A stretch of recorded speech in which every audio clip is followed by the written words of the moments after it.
You're listening to episode number 66. Welcome to the Inner Singer Podcast, providing tools and techniques to strengthen your inner singer, your beliefs, your confidence, your mindset. And now, your host for the Inner Singer Podcast, Mike Goodrich. Well, hey there, everybody. This is Mike Goodrich, and welcome to the Inner Singer Podcast. It has been a long time since I've done one of these because I've had no place to put it. My website's disappeared. I don't know if they got hacked or whatever, but anyway, not to belabor any of that stuff, but it was quite a party. I had 40 of my podcasts were deleted. My website disappeared. The Inner Singer program disappeared, and I was told that they were gone by the host, which is Bluehost. They said, oh no, it's gone. And Bluehost used to be wonderful. I'm not blaming Bluehost, but I have switched hosts now, and I've got a wonderful gal who's doing my website work, and so that's very exciting. So my website is back, my program is back, my podcasts are kind of back. I know how to do it, and I just have to either do it myself or have somebody do it. It's very laborious, but it'll get done, and they all exist. So thank you for hanging in there with me. Thank you for your support. And thank you for those of you who, and probably many others, I guess, who continued to listen to past episodes because it kept getting downloaded and all kinds of great things started happening, even though I'm not sure the last time I did it. But it's been a while. But so thank you so much. It's great to be back, and this is the first one I'm recording in the studio of a new home that we have. We moved, and we've got a real fun room that's outside. It's a very big room, actually. Very big, very rustic and cool. And it's outside. It's away from the house, which is fun. And yeah, it's wish you could see it. Well, maybe I'll I'm going to be doing some videos here. And like I say, it's very rustic, and I feel like I'm out in the woods. It's nice, but it's cool and rustic and fun. But anyway, yeah, this is the first one I'm doing, so if it sounds any different, then that's probably why. I don't have any soundproofing or anything like that. I prefer just to do this kind of on the fly and have some fun. And so that was my chair squeaking and making noise. So all very natural just to get it out there. Anyway, oftentimes I will have ideas for podcasts. I carry my iPhone around all the time. And when I'm ready to do a podcast, I listen to some of the ideas that I have. And one of the ideas I had today was listed. I name these things on the fly. Let me just see what I called it, because I didn't know what the heck to expect. Dumb Things to Say was the title. I must have titled it probably when I was parked at a stoplight or something. So Dumb Things to Say. And I thought, what could I mean by that? And I listened to it.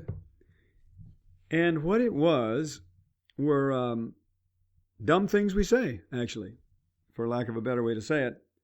And things that we unconsciously say, things that we believe, things that we put on our refrigerator and think are funny. And, quite frankly, in the right setting, they are funny. The only problem is with some of these things, and I'm going to read some of them to you. The only problem is our brain does not have a sense of humor. So any input that we put in, anything we put in, whether or not it's said in humor or fun or whatever, if it's repeated a lot, or if it is a saying that is on our refrigerator or something like that, the brain starts to believe it. And those are, that can really work in our favor, as we know, but it can also really work against us, as we know. So, the most famous one, obviously, that everybody knows is, of course, Murphy's Law, right? And the various iterations of that are, if anything can go wrong, it will go wrong, or whatever can go wrong will go wrong, or any number of ways to say that, and, a lot of people, my mom used to put that on her refrigerator. And, everybody's kind of laughing comment when something that we don't desire happens is like, oh, Murphy's Law, or, well, if it can go wrong, it will go wrong. And I just want to warn you about that, because our brain really doesn't know that that's funny. And it really starts to believe that. And the more we put that into our brain, the more our brain starts to try to get the outer to conform with what we believe on the inside. It tries to get the outer to conform with the inner. So if we believe that if anything can go wrong, it will go wrong, that's going to become our story. That's going to become our wiring. Now I've got, there's another one I saw in this. I Googled Murphy's Law because I wanted to come up with a few of these that I couldn't think of off the top of my head. Well, one thing I thought of off the top of my head is all good things come to an end. You know, that sounds logical. It sounds realistic. It's in a disguise of logic and realism and what have you. But, you know, when you take that at face value, you believe that, our brain can play a lot with that and can write a story about that that doesn't just mean that when you're eating an ice cream cone, you're going to finish it. You know? So whoever came up with that might have innocently thought, well, if you're reading a good book, it's going to end. You know? If you're watching a great movie, it's going to end. If you're eating an ice cream cone, it's going to end. You're going to be finished at some point with the ice cream cone. But our brain doesn't really get that. That it doesn't get the logic of that. It only starts identifying with, wow, this is a really good thing. I wonder when this is going to end. You know, and we do that in relationships. We do it in parts. We do it with our voice. We do it with whatever, right? So that's just another one. Now, another one I came up with here that I couldn't believe. I thought, what does it say here? Let's see. I'm gonna pause this just so I can find this one because it cracked me up. Oh, here it is. It's if at first you don't succeed, destroy any evidence of your trying. So, I mean, that's not a great thing to be following in our lives, right? I mean, I would not be doing anything because a lot of things I do don't work. And so if I was afraid to, if I had that wired in, that I had to destroy any evidence of my trying, the trying and not having it work out is a really awful thing, then that's not something that we want. I actually have a few more here that are sort of not great. Now let me see here. I'm just getting to these. That is human nature that people come after you willingly enough, provided only that you no longer love or want them. Now, that's funny, but not something that you want to base your life on. Let's see here. As per usual, trouble comes in several directions at once. Oh, man. And, of course, Murphy's Law here is if something can go wrong, it will. Now, just kind of as a little experiment, and I don't want you to do this much. I just want you to do it a little bit if it feels right. Because I want you to feel what this feels like. Because when I was looking at these, just to find some quotes, because I couldn't remember a lot of these, so I wanted to find some quotes that I could share with you to kind of get this point across. So I Googled it and I found a few pages of quotes, which I've been reading. And I just noticed, even though I was lighthearted about it, and even though I was doing it for a reason to record a podcast, the more I read those, and I probably read like maybe 15 or 20, the more I read those, the more the energy in my body started feeling sapped. And I started feeling energy kind of draining out. And I bet you that, my wife and I do kinesiology. We do muscle testing a lot, and we've done that for years and years. And I bet you if I said one of those things while my wife was muscle testing me, that my arm would go down because I don't feel any power or strength saying those.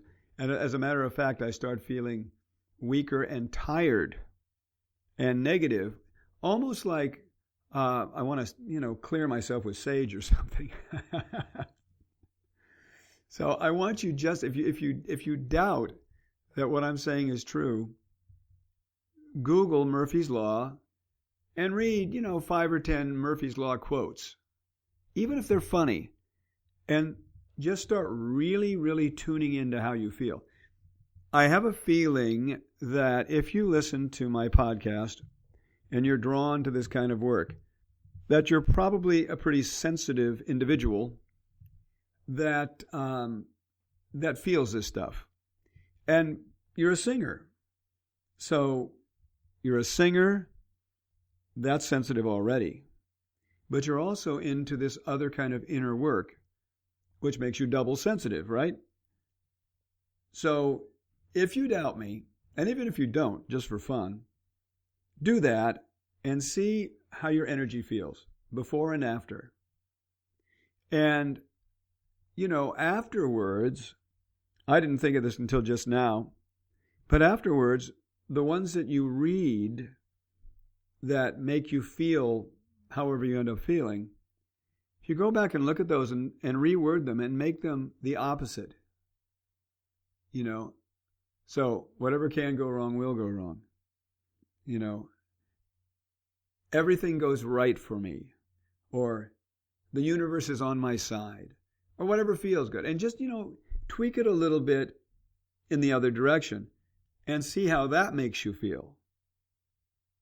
Because there is a lot of, I don't want to say power, because there really is no power whatsoever in those words, but the power comes from the story we tell unconsciously about those words and thoughts and beliefs that we take into our unconscious brain.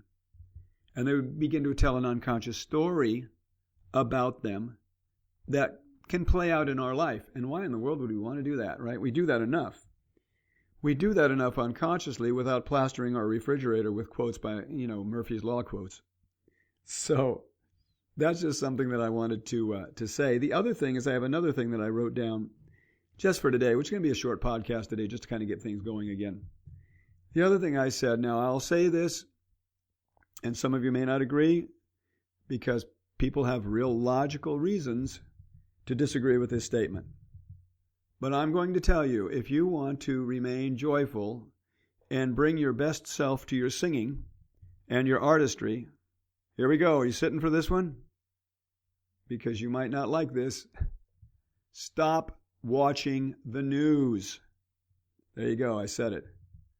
That is my invitation to you. Now, many of you may not watch the news anyway, but many of you might. I worked with a gal one time, wonderful singer, and I could not get her off a steady diet of watching the news. She loved watching the news. Young gal, loved to watch the news.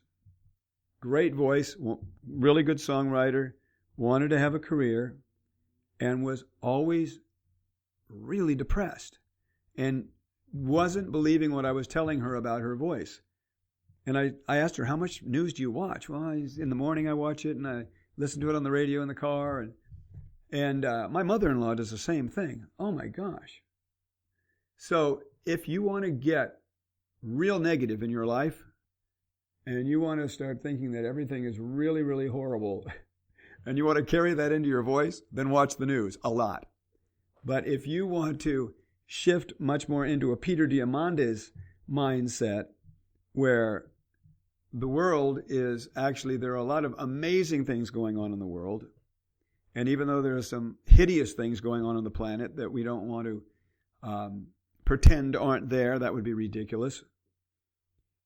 But watching them and taking a steady diet full of those things is not even good for the planet, because it's not good for us. It's like, in the plane, you get on the plane and they're going through their whole thing and they say, in the unlikely event of loss of cabin pressure, this oxygen mask will fall down. If you're with a kid, if you're with a child, put yours on first before you attend to the child. So a lot of us, I don't anymore, watch the news because we feel we should know about these things, and we feel like it's really important that we really feel the depths of all these things that are going on. I say that if we don't keep ourselves in a little bit more of a light place, by not watching the news on a regular basis, by not filling our minds with this, then we are not able to uphold our own consciousness and our own awareness, which ultimately is what is going to save the planet. It's not stopping global warming or anything like that. It is actually sweeping our side of the street, behaving ourselves and minding our own consciousness, managing our own brain chemistry, and taking it further than that, and staying in an atmosphere of joy where we are open to all the wonderful things that are actually going on. So, yeah, baby, I'm back. But so I don't know. You could be sitting there thinking this has nothing to do with singing. I don't know what this has. But you know what? Yes, it does, because it has to do with life, and life has to do with singing. So it's a short little podcast today just to get back in the groove and have some fun. So I hope you enjoyed this. If you have any quotes of Murphy's Law, which you probably don't, but if you do, take them off the refrigerator. Start being really mindful and aware of the things that you say and the things that others say to you. And don't beat yourself up over it at all. Just be aware. Just create the awareness. And, I was going in for a dental procedure one time, and the doctor was really, really cool, really, really funny.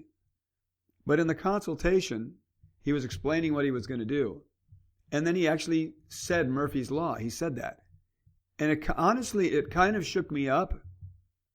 And I didn't cancel it. I went ahead with him.